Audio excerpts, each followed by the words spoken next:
आज की इस वीडियो में हम सीखेंगे नाड़ी शोधन प्राणायाम को करने का तरीका कि किस तरह से आपको नाड़ी शोधन प्राणायाम करना है और क्या क्या आपको इसके बेनिफिट्स मिल सकते हैं। तो सबसे पहले तो बात करते हैं नाड़ी शोधन शब्द के बारे में। नाड़ी शोधन दो शब्दों से मिलकर बना है, जिसमें नाड़ी का अर्थ तो होता है कि फ्लो ऑफ एनर्जी, यानी कि जिसमें एनर्जी का फ्लो बना रहता है, और दूसरा शब्द है शोधन। शोधन का अर्थ है प्योरिफिकेशन, यानी कि शुद्धता। तो अगर आप इन दोनों शब्दों को एक साथ मिलाते हैं, एक साथ मिला के इसके अर्थ निकालते हैं, तो इसका अर्थ बनता है कि जो प्राणायाम आपकी नाड़ी को शुद्ध करता है उसे ही नाड़ी शोधन प्राणायाम कहते हैं। साधारण शब्दों में आपको प्योरीफाई करने वाला एक प्राणायाम। तो चलिए अब जानते हैं नाड़ी शोधन प्राणायाम को करने का तरीका। नाड़ी शोधन प्राणायाम को किसी भी उम्र का कोई भी व्यक्ति आसानी से कर सकता है। तो इसके लिए सबसे पहले तो आप अपनी योगा मैट पर बैठ जाएं। अपनी पीठ, कमर, गर्दन बिल्कुल सीधी रख के सिंपल पालथी मार के, या फिर आप अर्ध पद्मासन, पद्मासन या सुखासन में भी बैठ सकते हैं। अब बहुत लोगों को ये समस्या भी हो सकती है कि वो इस तरह से ना बैठ पाए, तो वो एडजस्ट कर सकते हैं, अपनी कुर्सी पे वो बैठ सकते हैं। बस उन्हें उसमें ये ध्यान रखना है कि उन्हें अपनी जो पीठ है वो बिल्कुल सीधी रखनी है। तो मैं इस अभ्यास को बैठकर ही करूँगा। तो सबसे पहले पद्मासन स्थिति में मैं बैठ गया। मेरी पीठ, कमर, गर्दन बिल्कुल सीधी है। आपको भी इसी तरह से अपनी पीठ, कमर, गर्दन बिल्कुल सीधी रखनी है। आपका जो लेफ़्ट हैंड है, लेफ़्ट हैंड में आपको ज्ञान मुद्रा बना के अपने घुटने पे इस तरह से रख देना है, और जो आपका सीधा हाथ है, राइट हैंड है, उस पे आपको नासिका मुद्रा बना लेनी है। अब नासिका मुद्रा कैसे बनानी है आपको, कि जो ये दो उंगलियां होती है अंगूठे के पास वाली, इन दोनों उंगलियों को आपको अपने अंगूठे की जड़ में इस तरह से लगा लेना है, और जो साइड की दो उंगलियां है उसे इस तरह से आपको रख लेना है। इसे कहते हैं नासिका मुद्रा।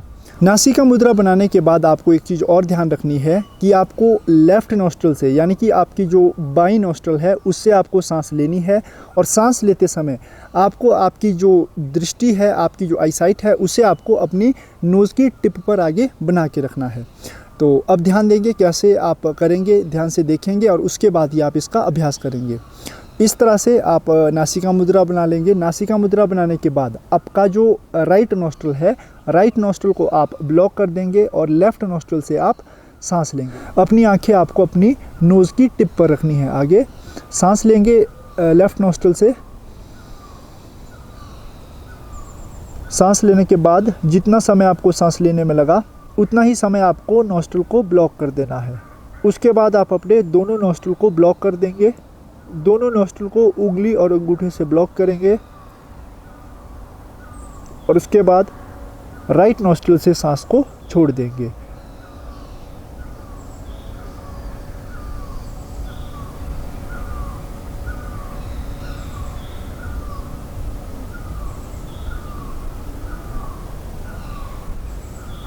राइट नॉस्ट्रल से सांस छोड़ने के बाद राइट नॉस्ट्रल से दोबारा आप सांस लेंगे।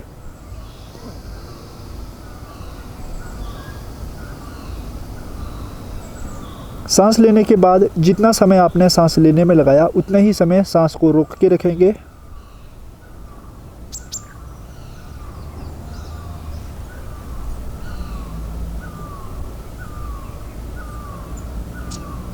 सांस रोकने के बाद सांस छोड़ देंगे।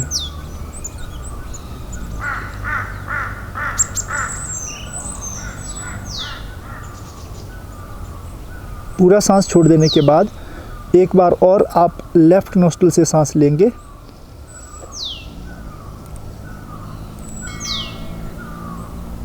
दोनों नॉस्ट्रल को ब्लॉक कर देंगे उंगली और अंगूठे से।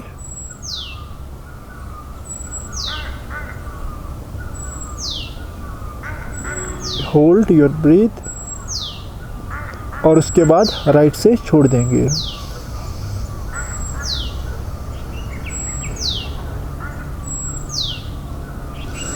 तो ये था नाड़ी शोधन प्राणायाम।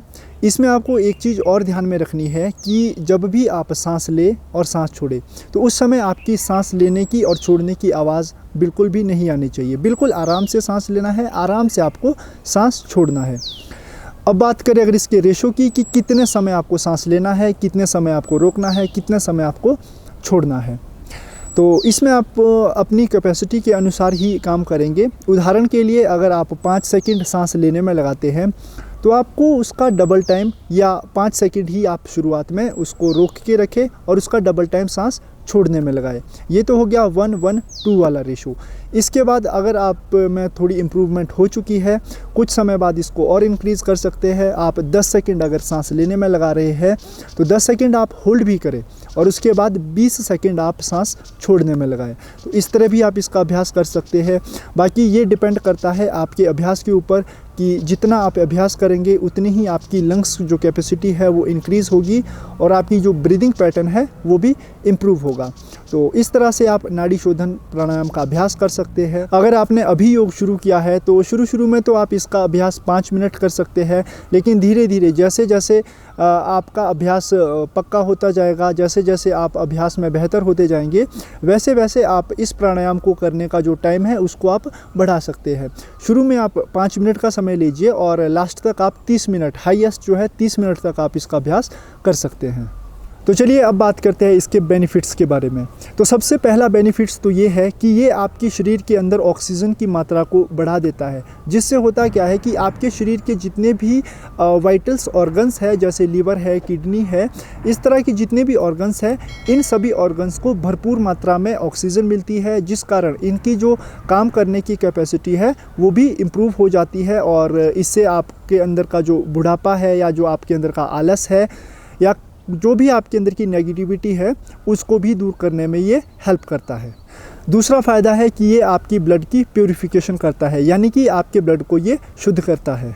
तीसरा फ़ायदा, ये आपकी ब्रेन की डिटॉक्सिफिकेशन करता है, आपके माइंड की डिटॉक्सिफिकेशन करता है, आपकी कंसंट्रेशन लेवल को बढ़ाता है और साथ ही आपके अंदर ये पॉजिटिव थिंकिंग को भी इन्हेंस करता है। इसके अलावा ये हमारी अंदर की जो एनर्जी फ़्लो की जो ब्लॉकेज होती है उसको ये क्लियर करता है। साथ ही आपकी जो नॉस्ट्रल से रिलेटेड प्रॉब्लम है, ब्रीदिंग से रिलेटेड प्रॉब्लम है, रेस्पिरेटरी से रिलेटेड जितनी भी प्रॉब्लम है, उन सभी प्रॉब्लम को दूर करने में भी ये आपकी सहायता करता है। तो इसीलिए मेरा भी आपसे यही निवेदन है कि इस प्राणायाम को आप डेली अपनी लाइफस्टाइल में अपनाएं। ज़्यादा नहीं, कम से कम आप इसका 5 मिनट तो अभ्यास डेली कर ही सकते हैं। तो ये थी हमारी आज की वीडियो नाड़ी शोधन प्राणायाम पर। अगर आपको इससे रिलेटेड और भी कोई क्वेश्चन हो, क्वायरी हो या कोई और वीडियो आप चाहते हो इसी से रिलेटेड, तो उसके लिए आप हमारे कमेंट बॉक्स में लिखें। तो मिलते हैं अपनी नई वीडियो में किसी नए टॉपिक के साथ। तब तक के लिए नमस्कार।